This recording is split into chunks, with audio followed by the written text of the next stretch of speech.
Action. We have Gary Rand, Telemus Capital Partners founder and chairman, who says it may be time to decrease exposure to equities. Michael Wall, Wall Financial Group president and founder, here to tell us why we should be investing in what he calls the new essentials. And Larry Shover, down in the pits of the CME. Larry, I want to start with you.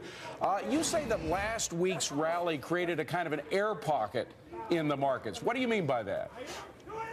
What I mean is that right now it feels a little bit squeezy. You got weak hands who bought in this rally, even though they're not strongly convicted. They're underneath the price action, price level. To me, that means we could very easily see a short-term correction that's fairly meaningful, because you have a lot of weak hands in the market who don't believe in the market for getting in because, hey, it's rallied so much, so fast, they can't afford not to be in the market. You know, Gary, that works perfectly with your theory that the market is fully valued, or at least maybe even slightly overvalued, and that you're concerned about that.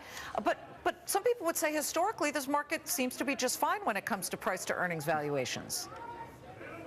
Well, you know, I think there's some other metrics you have to consider, and you know, some of the recent headlines have got me a little concerned. For example, yesterday there was news about the margin debits at all-time highs. There was a story today in the Financial Times that $18 billion has come out of the S&P SPDR or ETF this year, which is kind of puzzling to me. And recently there's been some discussion about the market cap to GDP ratio, which is a statistic that Warren Buffett likes to reference. He does. Showing that that's now north of reasonable value and on its way to overvalued. So, you know, I think it's a good time to be cautious, and there's ways to kind of get your cake and eat it too. And maybe looking at things that have lower volatility or less downside than upside. Okay, Michael Wall, let's talk about the new essentials. You say we want to invest in new essentials. What do you mean by that? Yeah, you know, and good to see you, Liz and David. It's really the idea of the generation we live in today is very different than what it used to be.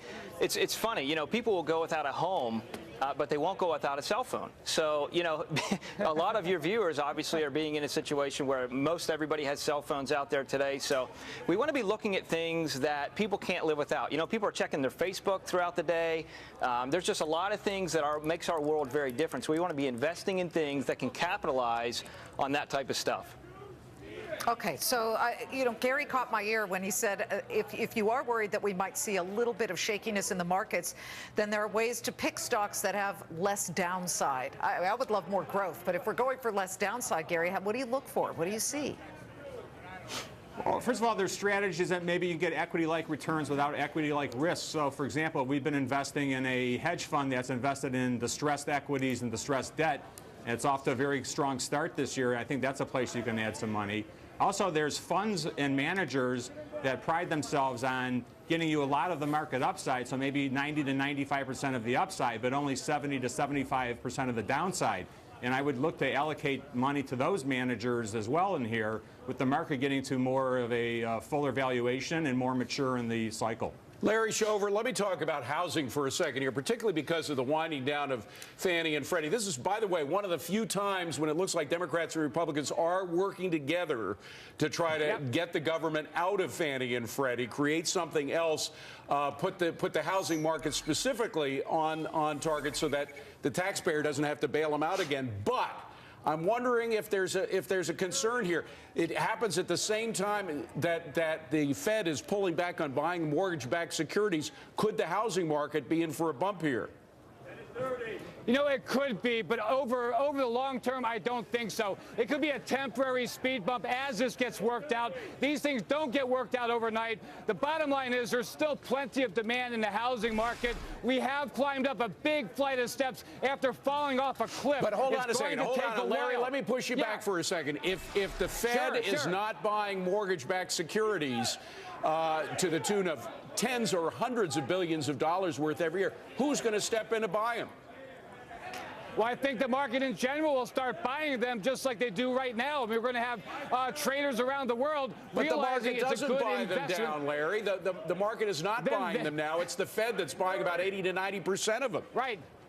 Exactly, but it's going to roll out where there's going to be more appetite for the average investor or the institutional investor, the pensions, the endowments, et cetera, to buying up these to take up the slack of the federal government. You are correct. It is a speed bump, but I do think there's a market for these kind of securities. Oh, there's always a market. There's always some smart money moving. And let's Yes. bring in Michael. Your smart money picks. You like names like Verizon and Facebook.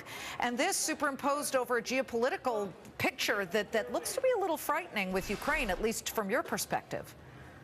Well, I mean, absolutely, Liz. I think Verizon's certainly a good pick. Great infrastructure, been around for a long time, a lot of users, a lot of people using them. And Facebook, I mean, let's be honest. A lot of times we talk about Google and all the data that Google has, but think about Facebook. People put virtually everything that's going on in their life on Facebook right now. So think about how much data they have. There's changing a lot. I know I use it personally. We use it with our business. There's a lot of people that use Facebook, so I see a lot of play there. And the other thing, Liz, I think is in healthcare. Not necessarily talking about government, private, whatever, but HTA, in example, that's something where it's a play. It's kicking out about a 5.5% yield. It's buying medical office buildings. Healthcare is not going to go away with the baby boomer generation. So all things that have some staying power, I think, as time moves along. And Gary, as nervous as you are about the overall market, you do have some individual picks. Gilead Sciences, EMC. Why do you like these stocks?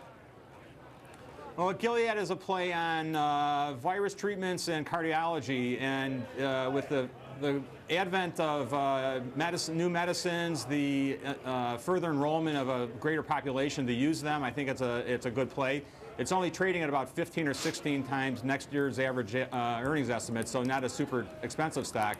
And EMC is a play on cybersecurity and the cloud. And through their ownership stake in VMware, they also have recently started a new division called Pivotal that they've started with an investment from GE. I think they're in all the right businesses. And recently they've announced a very friendly shareholder cash or capital allocation plan where they're going to give back half of their cash flow to shareholders either in dividends or buybacks, and we like that a lot as well. Everybody's doing the buyback thing. Right. Thanks, guys. Gary Rand, Michael Wall, good to see you. Larry, we're going to check back with you in a couple minutes when the S&P futures close. Thanks, guys. Head back to Larry Schober. He's in the pits of the CME watching the numbers. Larry.